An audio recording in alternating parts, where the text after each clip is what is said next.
Good morning, dear hearts. Or actually, I think it might be afternoon in the East Coast of the United States. We are starting a new section in part 2 of the workbook. Our new section is What is the Holy Spirit? I'm going to just do one video, maybe a little bit longer, for both the special thought and today's lesson.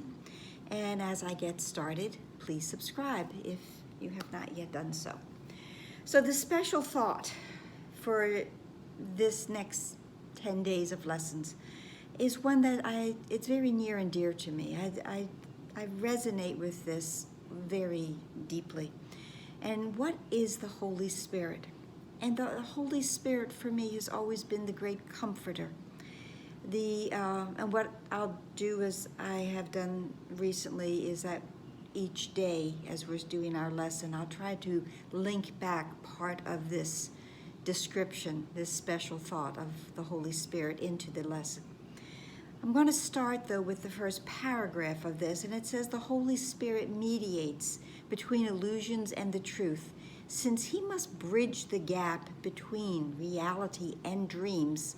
Perception leads to knowledge through the grace that God has given him, the Holy Spirit, to be his gift to everyone who turns to him for truth.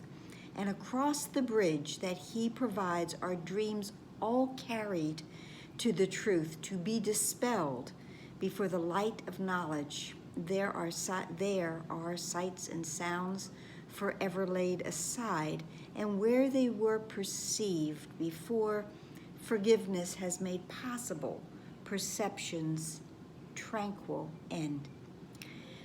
So this gives us this beautiful picture of a bridge that we are carried across, which is a recurring metaphor within the Course, that we are carried across this bridge. And as we reach the side of the bridge, every perception that we have had, all those sights, all those sounds that have come into our mind are gently laid down, never to be picked back up to disturb our peace. They have a tranquil end. They're not destroyed in a fire. They are simply laid down. That also is a recurring theme within the Course, that things are laid down. They don't have to go out in a fiery end. They don't have to be attacked and destroyed. They're simply put aside the sharp-edged toys. We don't need them any longer. We have the recognition of what is real, what is true.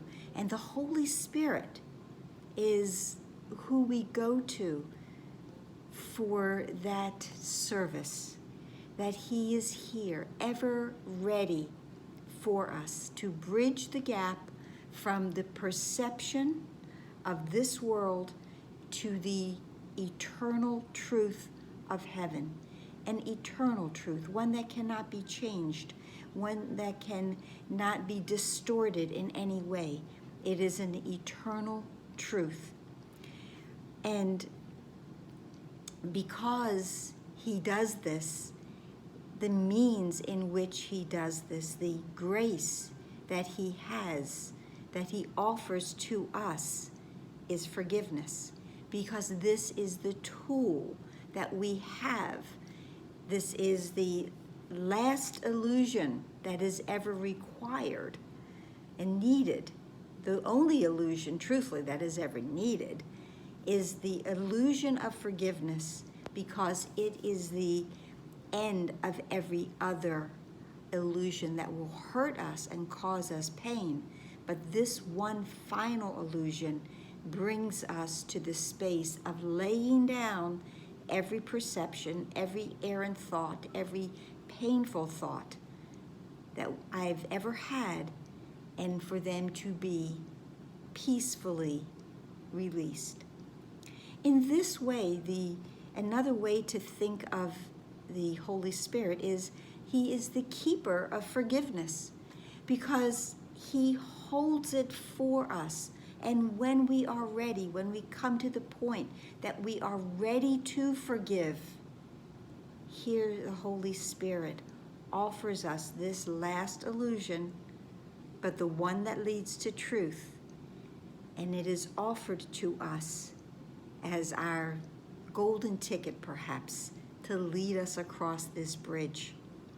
Now, in last year's video about what is the Holy Spirit, and I spoke of a Friday night class. I'm not sure when at this point, several years ago, pre-pandemic, that I started the class and asked everyone to be quiet and still, close your eyes, and just listen. And I played the song that is well-known, Bridge Over Troubled Water. And I said, listen to the words in this song and realize that this is the Holy Spirit speaking to us. And one of the things he tells us is, I will comfort you.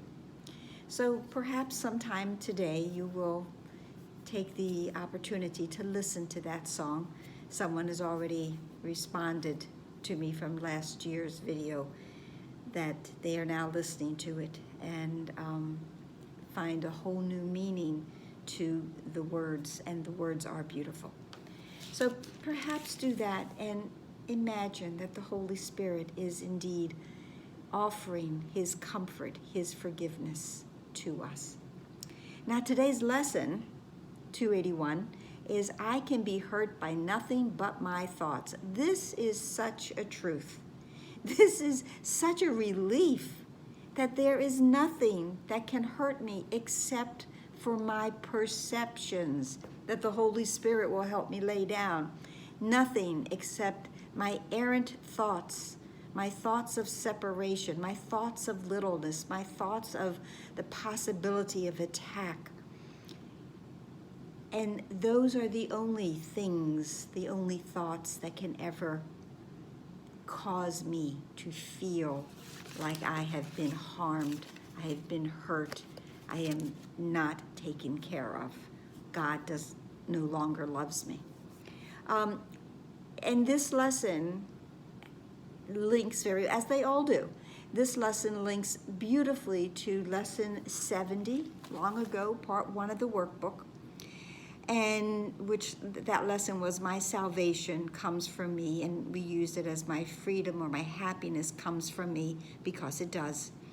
And there's just a couple sentences in the beginning of that lesson that speak to today's lesson, and it is that this means that nothing outside yourself can save you, nothing outside yourself can give you peace. It also means that nothing outside yourself can hurt you or disturb your peace or upset you in any way. I can be hurt by nothing but my thoughts. So this lesson begins with the prayer, and it starts by saying, Father, your Son is perfect.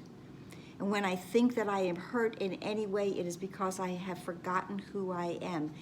Links back into I am as God created me. And that is again, that thought, that lesson, that giant stride, that when we understand it, that I am indeed as God created me, that everything else in my world will shift. And that I am as you created me. Your thoughts can only bring me happiness. If ever I am sad or hurt or ill, I have forgotten what you think and put my little meaningless ideas in place of where your thoughts belong and where they are within my holy mind. I can be hurt by nothing but my thoughts. The thoughts I think with you can only bless. This thought I think with you alone are true. The thoughts I think with you alone are true. And that is it. So let me think in alignment with God's today, and all my thoughts will be thoughts of happiness and peace and joy. And should I have a moment where I am not identifying with my true self, I can turn to the Holy Spirit, and she will comfort me. That's it for today. I know it's a little bit longer, but we combined a lot of things together. Please subscribe, please like, please share, please comment, and be here tomorrow. Another great lesson. Namaste.